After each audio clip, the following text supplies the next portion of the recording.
Hey friends, and welcome to the Happy Hour with Jamie Ivey podcast. I'm your host, Jamie, and I'm so glad you're here.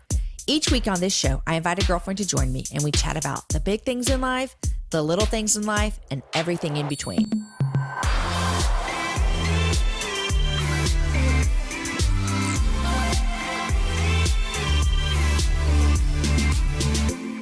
Purpose Coffee Co. Good coffee doing good. Purpose Coffee Co. is a Texas-based for good coffee roaster using their proceeds to invest in child wellness around the world. Sign up for their subscription box to have Purpose Coffee automatically delivered to you and save 20%. Use the code HAPPYHOUR for $10 off their sampler box and try 3 of their delicious coffees. Go to purposecoffeeco.com. Friends, you are listening to episode number 195, and my guest is Amy Hannon. Amy Hannon is a preacher's wife who lives in Springdale, Arkansas, in the heart of the Ozark Mountains. She's married to her college sweetheart, who actually came with her to do this interview, and he was such a kind man who is still the funniest boy in the world to her. Her 3 greatest gifts came packaged as Grace, Luke, and Isaac. In May of 2014, Amy pursued her dream of opening a kitchen boutique in her grandmother's name because, like you and May, Amy loves to be in her kitchen making food for those she loves and encourages you to love deeply, welcome gladly, and serve faithfully so that in all things God will be praised. Guys, this show was such a joy for me to sit down with Amy. I met her this spring on my If You Only Knew book tour. She actually opened up her home for us to host a book tour in her home, and I got to see her hospitality up close and personal, and she is the real deal, just to let you know that. This is not a fake. She is not somebody on paper that she is not in person. She was such a joy. Today, we're going to talk about launching our babies into adulthood. She just graduated her last kid, heading off to college. And so she is now an official empty nester. We talk about that. We also have a very candid conversation about what life looks like when your kids are older, especially within your marriage, if you know what I mean. Amy and I talk about hospitality and how it has changed over the years for her. In fact, some of you are going to think, I can't do this hospitality stuff, but she's going to help you take that idea right out of your head. Listen to what Amy says. Well, and God can use flowers on the table. I mean, all of those things just help set this wonderful scene, but it's not a requirement for hospitality, and it's not a requirement for God to move. He doesn't need this. He doesn't need it to smell good in here. Then, you guys, if you do follow Amy and you wonder, how did a pastor's wife serving her family and her community end up writing cookbooks and owning a store? She's going to tell us how it all went down. Struggling with lies about not being able to execute the dream that God has put in our hearts is something that I know we all deal with at some point in our life. And Amy and I are going to have a very great discussion about that. I want you to know that Amy is spending the summer hosting cooking events in Northwest Arkansas. Then in the fall, she'll be back out for a second leg of her book tour, speaking and signing books in Memphis and Houston and Dallas and so many other places. If you go to shopunimaze.com, you can see her calendar events. Also, you guys, I'm going to do a giveaway. I love giving stuff away. I hope you know that about me by now. So sometime this week, the beginning of June, go check out my Instagram and you're going to see that we're going to give away a signed cookbook gift set, which is a $50 value. You're going to love it. Follow me on Instagram at Jamie Ivey and I'll tell you all about it. Y'all, it is summertime. Well, it's almost summertime. I'll give you that. We still have another whole week of school. Goodness gracious. It feels like everybody in the world is out of school, but I know that some of you go well into June for sure. One thing I love about summer is just slowing down and doing all the things that don't get done during the school year. One of the things that I love to do every summer is the Happy Hour Book Club. And I'd really love for you to join us. Go to jamieivey.com/book club and you can sign up there. After you sign up, you're going to get an email telling you about the book and how to join our Facebook group. It's not too late to join. I know that June is literally 2 days away, around the corner, but our first book is a fiction book and you can jump right in. Okay, guys, here is my conversation with Amy Hannon. Amy, welcome to the Happy Hour. Oh my gosh. I'm so glad to be here. I can't believe it. Okay, so you're in Austin because you're speaking at a church this weekend. Yes. Yep, I am. And so I said, hey, come to my house. Which is super fun. It is so beautiful out here. Can I tell you what you thought when you were driving in? Yes. Okay, so I live in the country. Way out. Uh-huh. And what did Sam say when y'all were driving in? Well, we were driving in and it's lush, like and beautiful. And at this point, the bluebonnets are all along the hillside and those, Beautiful. I just shrieked all the way here. I'm like, this is wonderful. This is so lush, whatever. There was this real interesting point in the road where we kind of came over this hillside and it looked like that part in the road where like looks like the the ground is just going to like completely drop off like into nothing because it was such a steep drop. And we went down this hill and then it comes to water over the road and you make this big steep bend. So it just got a little, unique in the terrain. And Sam said, do you think that Jamie is going to kill us and bury us out here? I make all my guests come in and this is what we say. When I tell you you're coming to my house, it's going to feel like you're driving forever and like you're going into nowhere. And then you show up and here you are. Oh, it's wonderful. Like my children on this land and this property and these trees and all of your neat little sheds and studios around here. And your sweet kitty. She has a sweet kitty that rubs my legs. We do have a sweet kitty. One of our neighbors says we have a compound going on over here. You kind of do. I know, we kind of do. Yeah, my kids would love it out here. It's a blast. It's wonderful. That's the road if anyone has... Yeah, I think I talk about it in the book. Yeah. And also, I've said it on Insta stories a lot. That's where we get flooded in. Oh, I can see that. Because there hasn't even really been rain right now, has there? And there's water over the road right now. There's usually water over, yes. Kind of fun to be flooded in. Yes. As long as you have comfort food in the pantry. That's my thing, is I'm all about being stuck at home as long as there's something fun to cook and eat. Well, we've gotten Aaron and I stuck outside and the kids in. Okay, that's scary. Seems like, they'll be fine. They can fend. They're older, so they could fend for themselves. But there's just something about you can't get to your kids. It's the panic. It's like the panic I had a couple months ago when the Austin bombing thing was going on. I was out of town the whole time. And so I can't protect my kids. I'm not in law enforcement, none of it. But I had this mama feeling of I need to be where my people are when something bad's happening. Yes, I know. Well, that's why we have to trust the Lord with that. There you go. I mean, we just have to trust the Lord. You don't have a driver yet.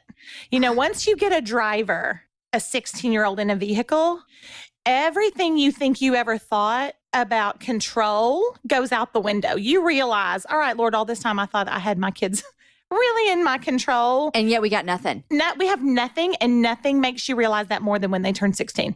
Truth. I think I told Aaron the other day, Caden's not allowed to drive until he's 18. Now, here's the thing. That sounds all fun.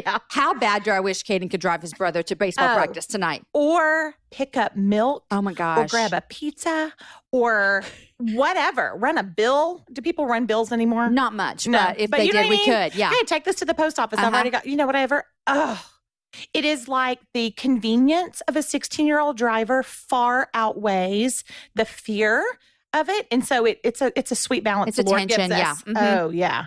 It's good stuff. Okay, so speaking of 16-year-old, you, my friend, are about to launch your last baby. I know. In fact, today's May 30th. Mm-hmm. When's graduation? Yeah, we just had it. Just had graduation. I've done it twice. This is my third. And it's like when they're little, you just look ahead and you think, oh my goodness, one day they're all going to be 16, 18, and 20. And then you think, oh, then they're going to be 18, 20, and 22. And I remember Sam and I saying for all the years, we'll be empty nesters when we're 45, because we had our kids early. We had them in our early 20s. You're going to be an empty nester at 45? Yes. How about that? Okay, so I'm going to be, no. Have you done the math? I haven't, but let's do it real quick. Okay, so you're 40. And I have my last is in 4th grade. So that's what, an 8-year-old? Mm-hmm. So eight. No, she's 10, but I have 8 more years. She'll be 18 when she'll be 48, 49. Okay. So yeah, not too much different. Not too much. Before I'm 50. Yeah. So it'll be fun. I mean, the good news is I really like my spouse. Mm-hmm. We have a lot of fun together.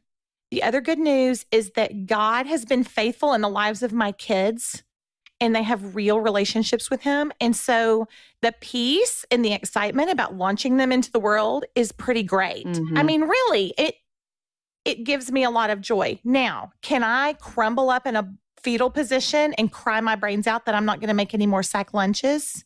I can, because it makes me really sad. Like I could do it right now. I might have to get a grip. Make me laugh. Hurry! Here it comes. But I mean, we won't have a lot of sleepovers. And you and I were talking earlier, like we won't be the house on Wednesday nights where all 30 of the high school boys come over for Bible study. So there are going to be things that it's like you celebrate and you grieve all at the same time. Yeah.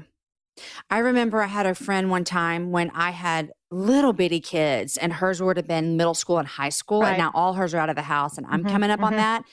And I remember I couldn't even, like, my brain had no space in it to register what her kids were doing, when I'm just changing diapers and baths and all that kind of stuff. And she said, you're kind of ready for the next season. Like, you've worked your way there and it comes and you're like, they're ready. They're ready. I trust you and her that told me that. And I feel it because, like, now that I have an 8th grader, I mean, I could crawl in a ball and cry that I'm going to have a high schooler next year. High school, listen, it flies. When do they go to high school here? What's Ninth the grade? 9th grade. Yeah. Okay. It just goes fast. And they're such good years. I mean, they're big and they're full and they're busy. And especially with you all and the way that you do your family and your life and community and have people here. It's just the most fun season. And I had a lady in my church, when you have little bitties, you think, oh, they're so sweet and they're so fun and they're so cute. And I love this. And what if I don't like them when they're teenagers? Ooh, teenagers. Don't you love your bigger kid? I love it so much. Erin and I were made for this. I agree with you. Yeah. So, like, we hang out with Caden, our oldest, who's 14, all the time. Yes. And I know that our other two are really close to that. Story's still going to bed, 7:30, 8 o'clock. Caden's up till 10. Isn't it fun? I mean, side note, this is too much and we're not going to go here because I don't want to make anyone listening uncomfortable. But I tell my girlfriends with little kids, I say this is that finding that husband-wife time, if you know what I mean, sure. Married people things is actually harder when they're older. Hello. Yes. Caden and I could go to bed at the same time. I agree Which with you. means if Erin and I need any alone time, I got to stay up late. Well, I'm already so tired. Well, here's the good news. Your husband works from home in the day. So you may have to just rethink how things go. You got to rethink things. But I always tell my girlfriends, I'm like, hey, first of all, if you have little kids, make date nights a priority because they're easier when they're little too. You just get a sitter and leave. Yep. Now we have 8,000 things during the week of the kids. So young mamas, make that marriage a priority because it even gets harder when you get older. Well, and I'll say this, in all the years of ministry that we've been in and just life outside, just life. We've seen so many people at this exact stage where I am in my marriage and the wheels have just come off because they have not invested in one another, made each other the priority.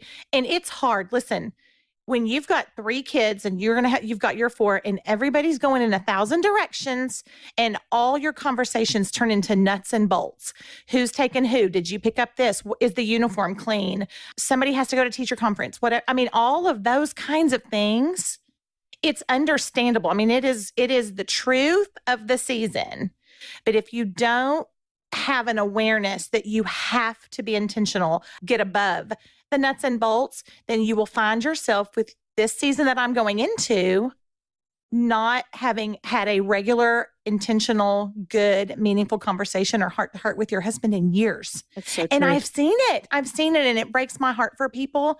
And I can completely see how easy it would be to get there. So we have prayed our guts out that God would just glue us together and glue our hearts and that we would be intentional and that we would still really like each other because liking each other is a thing. Yeah. Yeah. And we really are super, super, super grateful that in this season, I feel like it's just God's sweetness to us that in this season where God knows that my heart could be real, real, real sad about not having kids at home, He has increased mine and Sam's friendship and our relationship. And we are really, really into each other right now, And That's so it best. makes me super grateful. That's super encouraging to us that are behind you to see that happening. And I think just young mamas, listen to us. Oh, man. Make it count. Like, make that relationship with your husband matter. Yeah.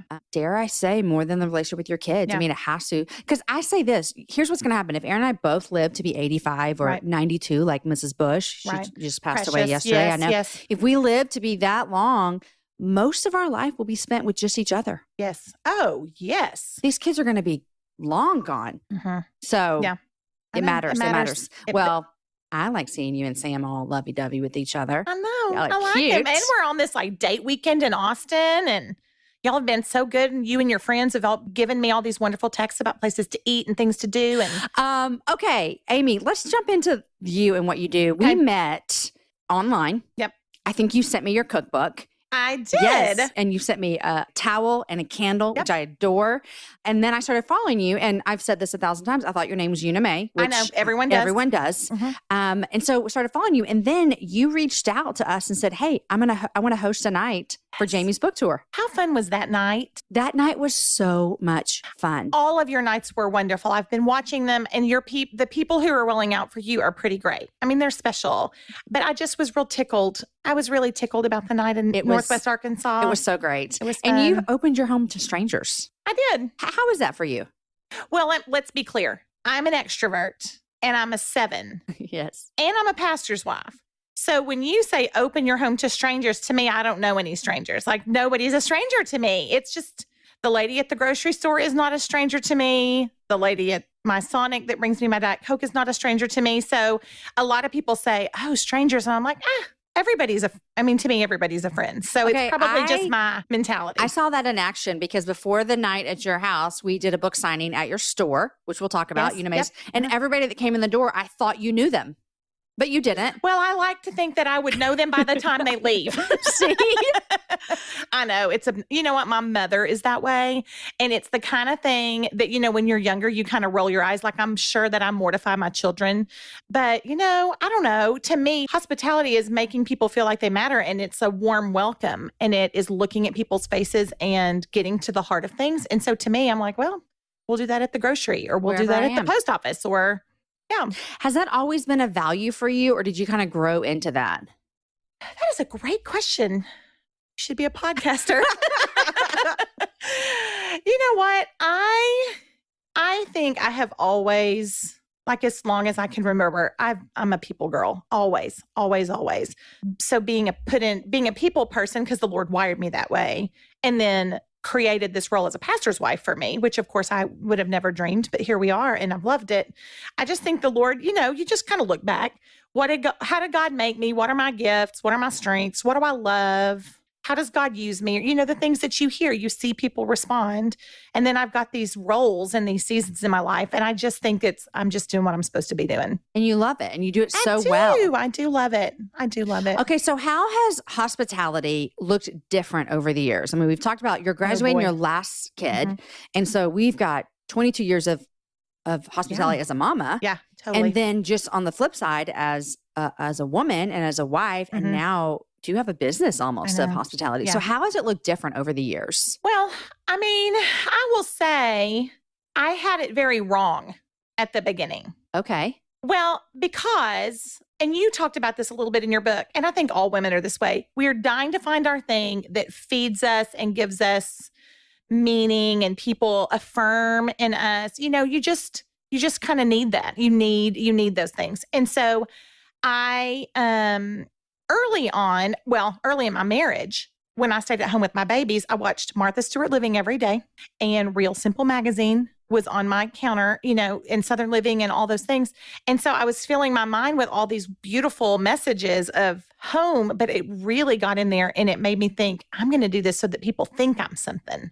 You know what I mean? Like, I just had it wrong. And I think nowadays, that's such an old word. Who says nowadays? It's okay. We do. I mean, out here on your land. Out in the land, we say nowadays. I say nowadays.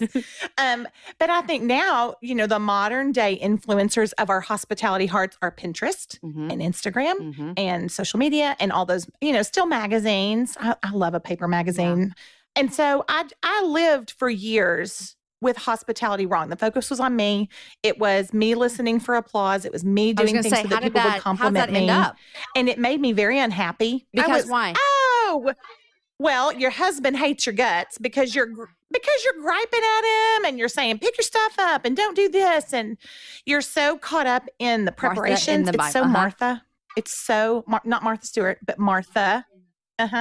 Yeah, just such a stir and not happy and grumbling the whole time. And, it just was wrong. So I did it wrong. And I really realized over the years that I was missing, the Lord just started to, do a little grace work in me. And I love people. And that's the shame, is I started to realize, well, dadgummit, I missed the perfect opportunity to love on those people, to settle down. I started to realize I was missing the opportunity to really get to the heart of things with people, because I was in a fret that we hadn't picked up the table, or that we hadn't scooted the chairs in, or I spotted a pair of shoes that the kids hadn't picked up. And I just would derail on all of the wrong things. So as far as how has hospitality changed for me, that was the early part. Always loving people, but just missing some of the blessings and the peace and the joy of the Mary option of just sitting and being and enjoying. And things can be a mess and the dishes don't have to be picked up or put away. Let's just leave them and let's just go sit and visit and talk about things that matter and your life. And, you know, I was with Susie Davis and she said, she always says, what's your God dream? She's got such good questions to get to things. And I decided I loved people too much and the Lord too much that I just didn't want to miss out anymore on that. And so, do you remember an event or a conversation or something that changed that for you? I think the Lord started to turn my eyes and I started to notice it in the world a lot, that we had started to really close doors, stop inviting. I think I started to hear women, you've heard this, I know, compare. I don't have this. I can't do this. I don't know what to fix. I don't have a big enough house. And I think just in my season of life, I started to just really hear people compare. And the result of comparing was closing their doors and not hosting and all of that. Because they don't feel as though they're enough. They don't have all the things that all the world's telling, you know, all these staged pictures that are not even reality. Those things were telling them the wrong messages. And I started to be aware of that. And then I got real convicted about it. And I thought, ew, gross. And then you thought, am I that? Do I do that? Because it burdened me to see the world do it. And then I was like, the Lord was like, hey, psst, you're in on that game too. And so he just started to kind of change my heart in that. And I thought, oh my goodness, Lord, look at what I've been missing. Slowing down, serving from the right heart, that this is about whatever gifts I have and whatever homes and whatever means and, you know, whatever I've got, just to serve it up to the Lord and say, use it. And, you know, I love to cook and feed people. And so the food kind of is the sneak attack. It's what kind of draws people in. Always. Oh, it's like the icebreaker. It is. It's good food. And then the good stuff starts to happen. And I just got real stirred up about noticing that the world was moving that way and starting to hear women talk that way. And I thought, I don't want to be part of that anymore. And two, I'm on a soapbox. The Lord has turned my heart. And I want to encourage and equip women to just let go of some of that, just to let go of it and let the Lord just use our homes and our lives to minister to people.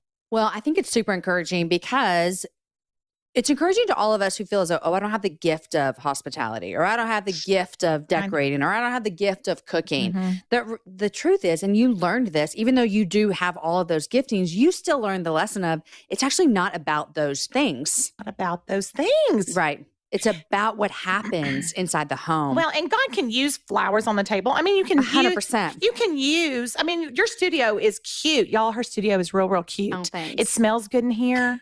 It's cute. And all of those things just help set this wonderful scene, but it's not a requirement for hospitality and it's not a requirement for God to move. He doesn't need this. He doesn't need to just smell good in here. Right. Although it is lovely. But it does. Yes, but it does. It does. It does.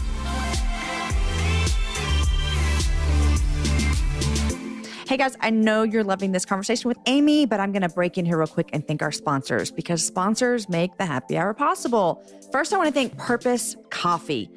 Purpose Coffee Co. is a Texas-based for good coffee roaster using their proceeds to invest in child wellness around the world. Right now, you guys listen to this. They are approaching $100,000 donated over the last 3 years to ministries, missions, and nonprofits around the world that care for orphan children, build schools and advance education, respond to natural disasters, and improve health through nutrition and clean water projects. Their coffee is sourced either directly from the farmers or through socially conscious co-ops. They roast the coffee to order in small batches to ensure optimum freshness and quality. How Purpose Coffee Co. works is you can sign up for a subscription box to have Purpose Coffee automatically delivered, and you can save 20% off that. Use the code HAPPYHOUR for $10 off their sampler box and try all 3 of their delicious coffees, which, speaking of all 3, here's what they've got. Brazilian, which they describe this as a really good cup of coffee. I like that. It has a heavy body with notes of peanut brittle, smooth to drink with no surprise flavor. The second one is Texas Strong. Their first dark roast with notes of chocolate, cherry cola. Proceeds from this coffee support Texas-based children's ministries. And the third one is Peruvian Honey, organic and fair trade certified. This is one of their newest coffees and has quickly become a favorite. Look for notes of dried fruits, pears, and caramel in this unique coffee. For more information and online orders, go to purposecoffeeco.com. Also find them on Facebook and Instagram. I love finding people on Instagram. Their Instagram is @purposecoffeeco. Okay, guys, I also want to thank another sponsor for the show, and that is SAS Shoes. Are you frustrated the shoes in your closet make your feet hurt all day? And you guys, it's almost summer, which means we need some good-looking shoes that are also comfortable. At SAS Footwear, they understand how difficult it is to find stylish shoes that are also comfortable. That's why for over 40 years, they've been making, fitting, and selling footwear that won't let your feet in the day before you are ready to end the day. Plus, you guys, if you've ever had trouble fitting into that cute pair, SAS has fashionable designs in a range of sizes and widths to fit any foot. Right now, go online to www.sasfootwear.com and enter the code HAPPYHOUR at checkout for free shipping on your first order. Or guys, find their helpful store locator and pop into any of the hundreds of store locations around the country. Tell them that Jamie Ivey sent you with the happy hour and you're going to get $10 off your first purchase. Also, go follow them as well on Instagram. It's SAS Shoemakers, and see all the newest styles from SAS, where style feels good. Okay, guys, now we're going to get back to our conversation with Amy, and she's going to let us in on how she went from a woman who loved hosting people in her home to a woman who now has a cookbook, has cooked on TV, owns a storefront. It's good, you guys. Sit back. Here's the rest of Amy's story. Okay, so let's move to this, because I found this so interesting when I started to get to know you. Okay. And granted, I didn't know you until you sent me your stuff. Right. And then I fell in love. But here's what I find interesting about you is that you have never been on this like trajectory to write books and have a store and travel and speak and be on podcasts and TV shows. No, heavens. That you were literally just doing your thing. Yes.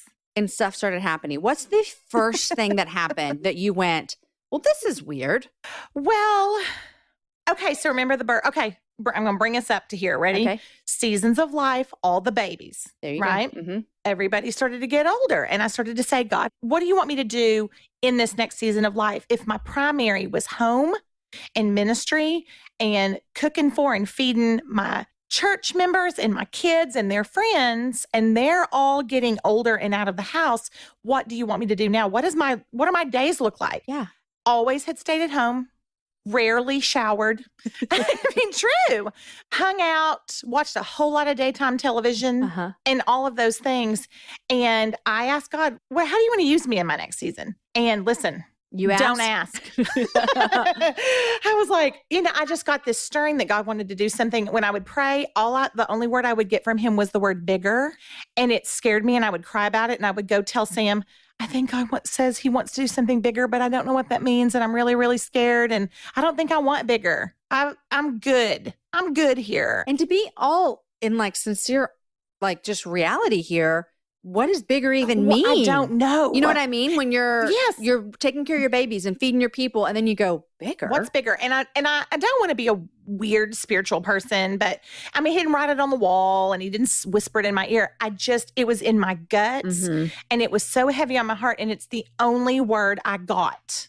I know that sounds so weird. It doesn't. It's just all I sensed. I remember telling Sam, I think that God is about to get me out of the house.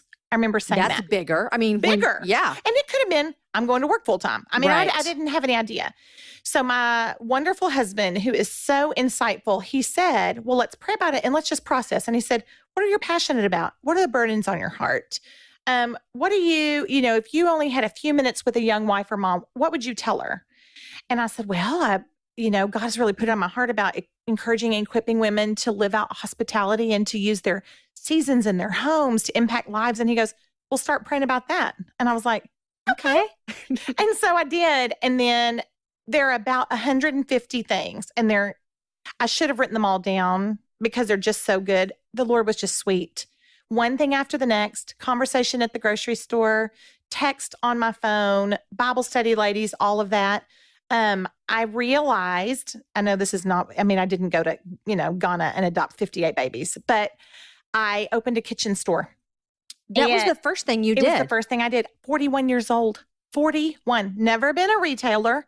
Never been to like retail market where you go with all the women carrying suitcases and everybody buys things. Yeah. I'd never done any of that. But I thought, what if I can create in my community a really special, girly, fun place that's pretty and smells good, and the sounds of visiting and laughter are in there, and women come there to connect and to visit, and they could meet their friends and do a little Bible study or make their grocery list, and they could pick up a pretty gift for a friend. And, that it would kind of create a place where where I could kind of toot the horn of hospitality and then say, and then while you're at it, who needs a pricey dish? Why don't you have a really pretty little fun, inexpensive, oven to tableware that you would be really proud to serve in or to give away? And so I just kind of created this little fun place. Okay. And that was my first thing. So that was big. Okay. But that's big. So, you went from, I thought you were going to say, well, I started a blog or I did this. You said, I just opened a retail store. I opened a retail store. Now, when you brought this to Sam, was he also like, okay? He said, that sounds great. And husbands, Mm-hmm. Usually they're the voice of reason, and that's what we count on, help you out to process through all the things. And he was with me. Like I would sit on the couch one night and I'll say all the signs. It was so clear to me. Yeah, just like everything people fell would into say, place. we would be having community group at our house on Sunday nights, and I would always host, and we would always cook, and I would always make good, yummy recipes, and I would have a pretty pan or whatever. And I love ruffles. I love the ruffle. If a dish has a ruffle, You're in. I'm in. I'm all in.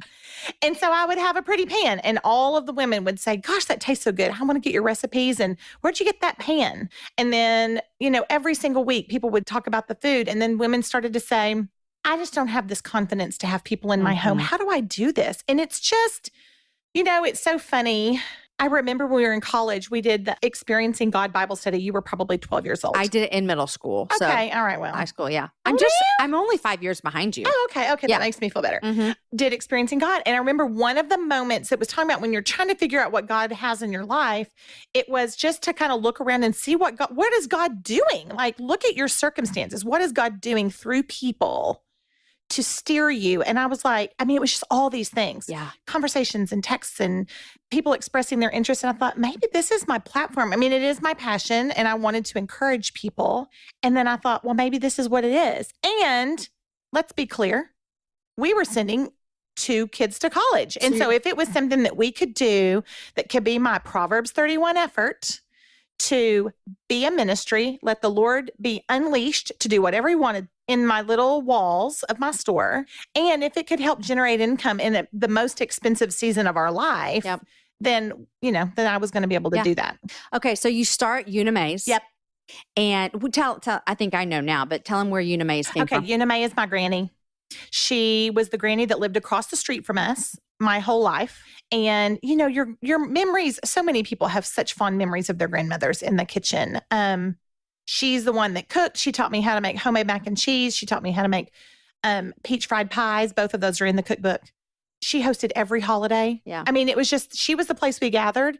And it's like things just kind of slowed down. And if there was something that we loved to eat and she knew we were coming, it was on the counter. If it was lemon glazed cake, then lemon glazed cake was on the counter. If it was, remember push-ups? Yes. The little orange sickle like things? sherbet thing? Yes. Yep. She had those when we were coming because she knew my cousins and I loved those. And then it's left over the little plastic piece. We would play with it in our mouth. Yeah. Totally. Mm-hmm. Yeah. And lick that little, Yes. lick the disc. All the way down. Uh-huh.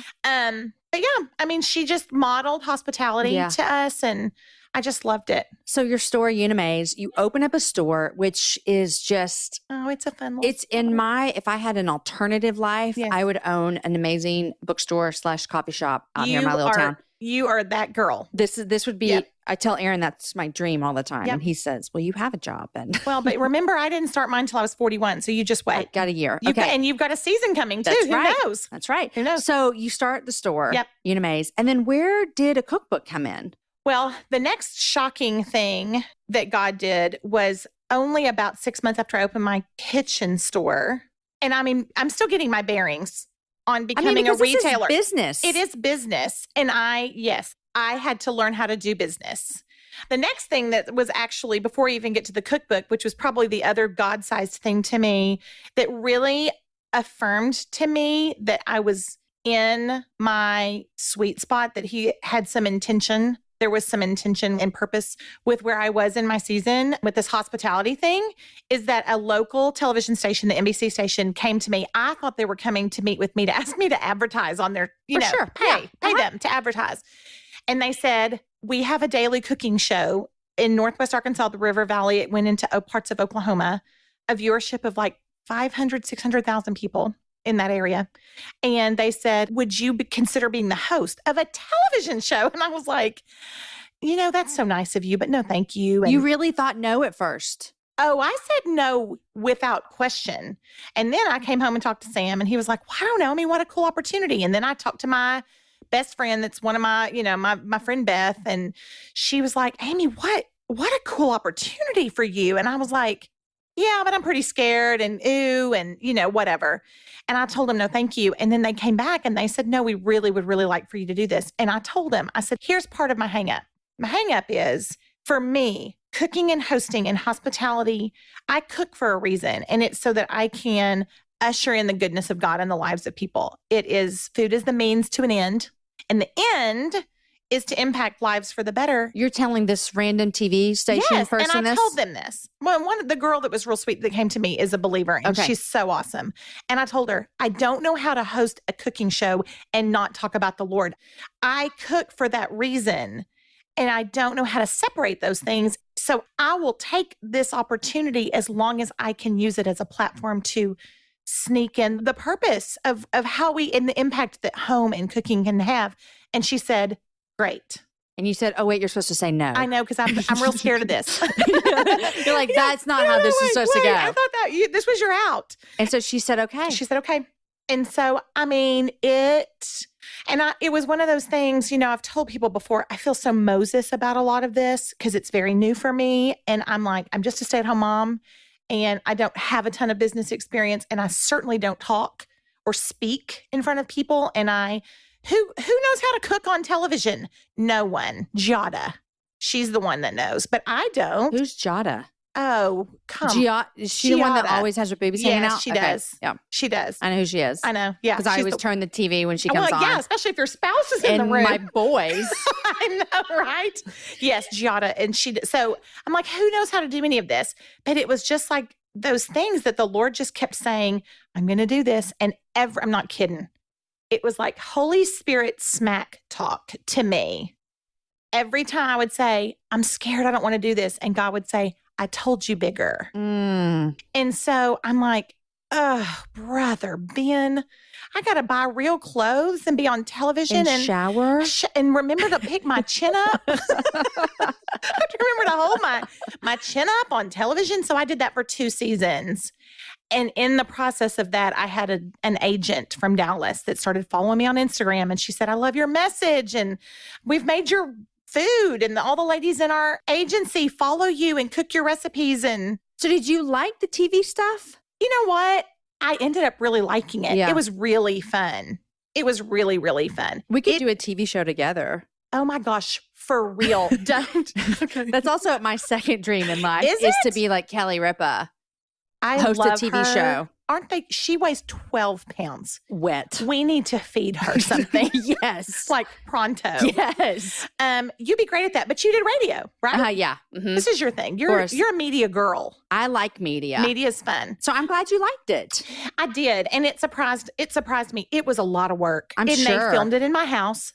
Oh, I didn't know that. Oh, yes. So every week crews would come in. We would move furniture out. We would pull blinds, cover windows. It's a once a week thing. It was a once a week thing. Okay. And so it was a deal, but it was really fun. And the truth is, the Lord got to use it, which is, of course, the biggest thing in the world. And it was just, it was fun. Who gets to say they were a cook on TV? People. I mean, I know. People. And it was really fun. And, to run into like these sweet little senior citizen gals sometimes at the grocery, and they would say, I'm home alone every single day. And so when you come on every day at 12:30, you're my company. I mean, are you kidding? What a gift. Okay, so if like Food Network. Oh, jeez. They're not calling. If they did. But they're not. But if they did, just play with me for a minute. All right. Would you be interested in doing TV again? That made me sweat, like immediately break into a sweat.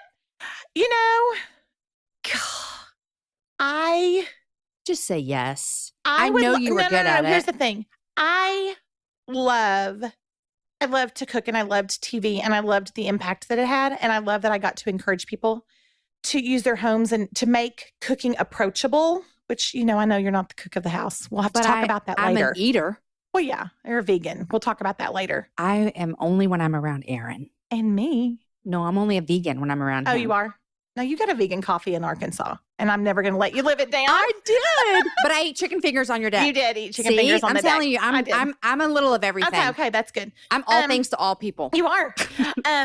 I really don't want to be a famous person. That's the honest truth. Yeah. I do not know that I want to be so famous that Pioneer Woman goes to the ballpark and there's 58 people who look at her and take her picture. I don't love that part. Mm-hmm. And so I would probably not want to be, I don't know. I'd You'd have to pray say about it. Yes if the show was going to do really bad and no one knew who you were. It was going to be a miserable failure and nobody liked it. You know what? I don't know. I mean, just like with everything, I'm so chicken about all the things. I'm just such a chicken. Okay. And the Lord just keeps on coming and doing things. And so, I mean, my answer to the store was, oh, I'm scared. The answer to the TV show was, no, thank you. Mm-hmm. And then the answer to the cookbook, I told my agent 2 different times, no, thank you. I didn't even tell Sam that they had called me because you're like, it's a no. I'm like, I would never do that. People wouldn't buy that. Who's going to want that? I don't have anything to say. And, Jen Jett, Mm-hmm. she told me one time, I said, I'm terrified. She had written the Dreamers and Doers book. And there was so much a part of that book that just got in me and just stirred me up and gave me this confidence at this time when God was stirring me to get out there, that he had something for me, a platform. And I was such a chicken. And Jen just said, and I kept saying all the what ifs, what if, and just like Food Network. I don't know. If the Lord wants me to do it, I will obey him and I will follow him to do it because I could not follow. Yeah. And if it's the next step for me, whatever that is, I didn't know I would be here today and I didn't know I would be speaking in churches. Like all of this is a big surprise to me. But if it's what the Lord has for me, then why I can't say no to it. Yeah. And then as long as he's given it to me, I'm going to be the biggest, loudest hospitality and home cheerleader that you've ever heard. Yeah. So I remember a couple of years ago, I've always kind of wanted to write a book just because I wanted to tell my story. Yes. And the funny thing is, I say this 1,000 times, my story is not that unique. I was lost. I did a lot of bad things. Jesus saved me. I struggled with shame. I lived, you know what I mean? It's so good. But I just felt like I want to share my story with the world. But I remember telling my friend Annie one time, I was like, I don't know if I could ever write a book because I think I would get too prideful. Yeah. And I was like, I know me. Yeah. Like I know the ugly, deep, dark stuff of me. And she looked at me, she said, Jamie, do you think that no one that's ever written a book has struggled with pride? Yeah. She's like, what if they just didn't do what God asked them to do because they thought they would struggle? Yeah. And I was like, okay, well, that's true. Yes, totally. Well, and that's what Jen told me when I was struggling with all the lies and all the things that Satan likes to tell us when God is about to use us. And we start to say, oh, no, this, or oh, no, that, or God, this, or what if I'm prideful, or what if? And Jen told me, she said, our job is just to be obedient. Right. Period. We leave the entire outcome to the Lord. It isn't about, is this going to be a success? Is this going to be well received? Is, my book going to sell? I just think that we have to be obedient. We leave the outcome to the Lord. And that's everything, right? Everything. And so, if Food Network calls, I don't know. If God tells me to do it, great. And if you decide you're going to be on TV and God says do it, then you can come with me and host a weekly show. Yeah. You and Sam could drive down. No, we'll do it. You can fly down. I think this will be true, and I hope it is, that my kids have a lot of memories of being in the kitchen with us. I mean, Aaron does most of the cooking. If not, he does all the cooking. I mean, when he's not home, I do have to feed them. So I do cook. But he does most of the cooking. But we're just all in there together, and it's really special for me because we just get to be together. And I remember growing up, my mom cooked all the meals, and she wouldn't call herself an amazing chef. Right. But we were always in the kitchen too. We were like sitting on the counters eating chips and pimento cheese while she made dinner, Okay, so this is May 30th. I do want to ask you this. Yep. Graduation just happened. Yep. What's next for you, the Hannon family, this summer? That is a great, 2 of my kids are working at summer camps. That's so they what won't we do. even be home. They won't even be home. My baby, we don't know what we're going to, he is so fun. I mean, the babies. Wait till you just get to be alone with your last one because you've never been alone alone with that one. So it's really been fun. So, we joke all the time that we're going to take him to Europe because, the other just kids. The 3 of y'all. Yeah, he gets all the best of everything. I don't really know. I mean, right now, so the book came out in November. I'm just now kind of hitting book signings and cities and speaking. So, I mean, my year is really just kind of full of just a lot of like church events. And I got to go to DC and speak to a bunch of pastors' wives. And I'm here in Austin. And so, I mean, there's just a whole lot of really fun things. We're working our way toward Memphis and Nashville, Atlanta, kind of go in Birmingham that way. This whole trip right now? Well, this is the year. Okay, We've got called it. this. Let me say this. You know how I'm the people girl? Uh-huh. So I did the show, the cooking show, which took me out of, I was in front of a lot of people, but I wasn't with people. You weren't touching them. That's how the podcast is for me. Yes. And so I like meet, like people are like, oh, does it feel weird for us to come and say hi? No, You're like, I sit in a love shed it. all Yes. day. Yes. Yes. And so then I did the cookbook, which writing it, cooking it, photographing it, all of that. Did you do your own photos? I did. Girl, these are amazing. Well, you know, they're pretty good. We did. No, they're really good. Well, and I thanks. don't trust a cookbook without good photos. Oh, good. I'm with you on that. Yeah. I'm with you on that. I want to see it and Basically, want to eat because I it. need to know what it's Look, supposed that's to look Brussels like. sprouts. You would I eat know. those. We eat those a lot. Okay, look, Yeah. you can do that. Aaron Ivey will eat that. No, you would need that. Cottage pie with puff pastry. It's loaded. What with, is a cottage pie? it's like Because I know a shepherd's pie. shepherd's pie was normally made with lamb. Right. This is made with ground beef. It's more Okay. user friendly Yeah, for the mama at totally. the grocery store. So I don't know. I mean, we're just kind of riding this wave. It's been super fun. And you know, the cookbook is a cookbook, but the message is more important to me, the biblical hospitality message, and it's love, welcome, serve, which is out of 1 Peter 4, 8 through 11, that I just kind of, you know, squished down to love, welcome, serve. So that's the message of what I'm doing and of Unimaze. I mean, it's kind of I call it my hospitality battle cry. Everything I do has to support that. Yeah. Kind of a purpose statement. So that is what I'm doing. And so that's the book, and we're doing these speaking events and all those kinds of things. So we're just kind of riding this wave. I love and it. It's so fun because everybody thinks they're connected because we're on social media, but we're not connected. Yeah. And people are really thirsty, I think, for Mhm. community. And this whole book is all about Do it. put our phones Yeah. down, get people in your home, take your shoes off, serve Mhm. pimento cheese. Right. Homemade. With Homemade. mayonnaise. Yes. Yeah. So it's fun. Okay. Amy, what are you loving these days? What are 3 things you're loving?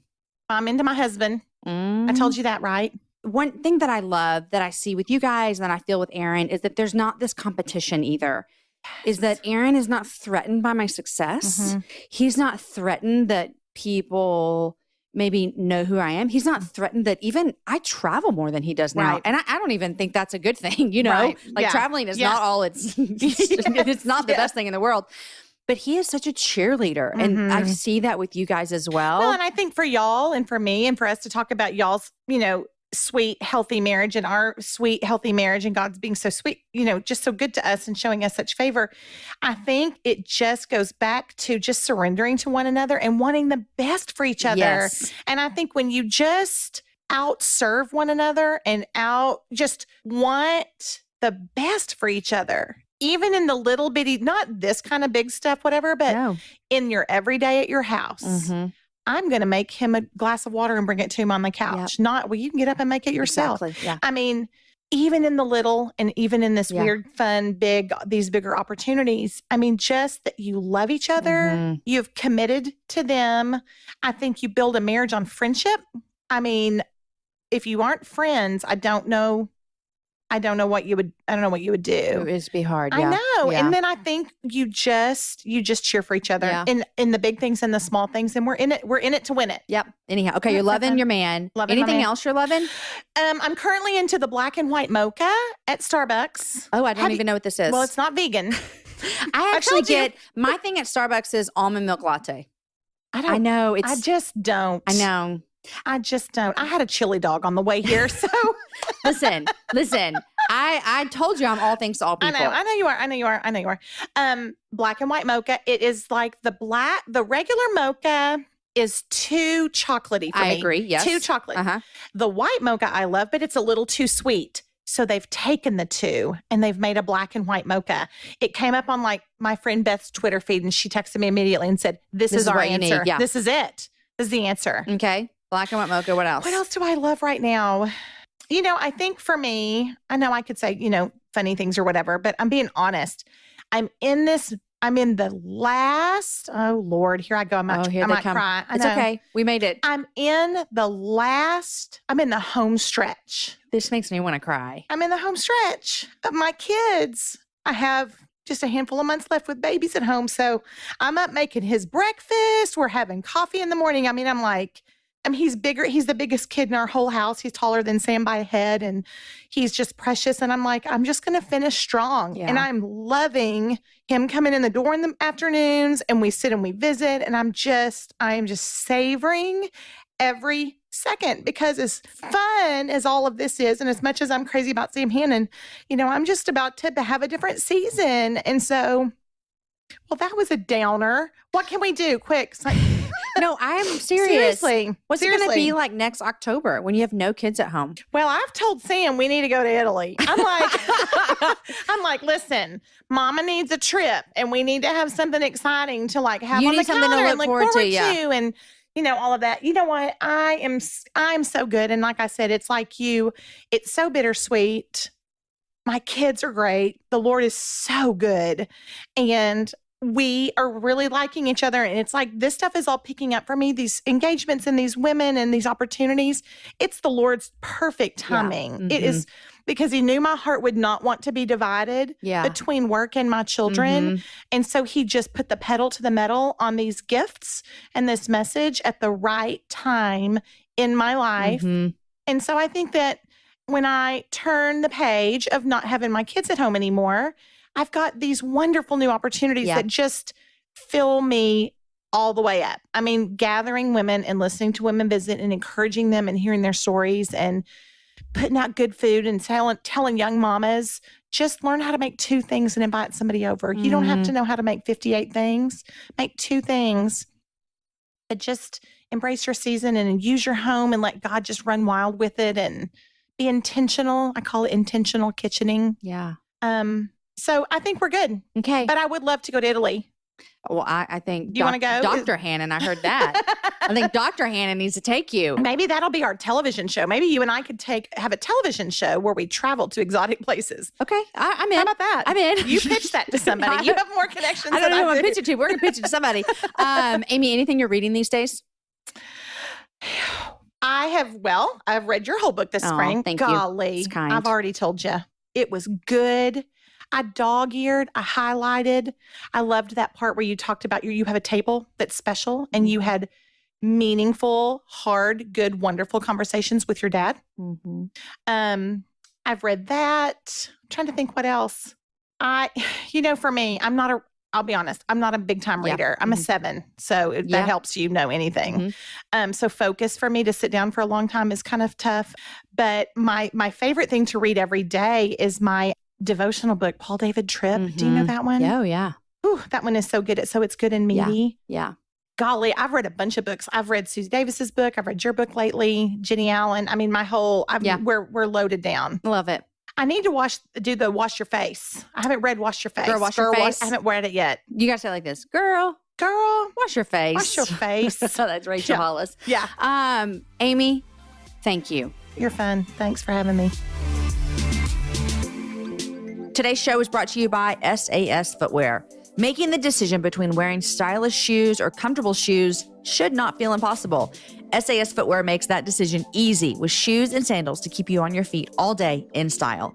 Go to sasfootwear.com. That's www.sasfootwear.com and enter code HAPPYHOUR for free shipping on your first order at SAS, where style feels good. Guys, I told you that you would love Amy Hannon. Did you not? If you don't follow her on Instagram, just go right now. Go right now, look up her on Instagram. She is at Unimaze. You won't regret it. And if you're looking for a fabulous cookbook, go check hers out. Also, you guys, let's all cheer for Food Network to call Amy so she can get back on TV and spread the love of Jesus to the whole wide world on a cooking show. Okay, also, did you guys hear me slip in my 2 dream jobs in this interview? I know, it's kind of hilarious. Bookstore owner and Kelly Ripa. I'm just going to say I scanned the whole spectrum of career dreams, people. And goodness gracious, she was so kind about our family. I adore my family time so much. And she's right, you guys. It's not about doing anything perfect. It's just about creating time together. And you guys, I'm going to do it here. Here we go. Here's my public apology for not knowing that pimento cheese was not actually a type of cheese. But I do love pimento cheese so much. And I do think I'm going to have to make that cheese this summer. Okay, guys, we're adding something new to the podcast. And if you made it this far, you are a true happy hour listener. And so I want to answer your questions. Do you have any questions for me about podcasting, about the happy hour, about my family life, about my personal life? Whatever. You can ask whatever you want. Send your questions for the Asking Jamie segment, which is going to start airing this summer. Send your questions to podcast@jamieivey.com. Super easy, you guys. You got a question? Ask it. I may ask your question right here on the air. Podcast@jamieivey.com. Today's show was edited by Chris with Podshaper, and the music was developed for the show by Matt Graham.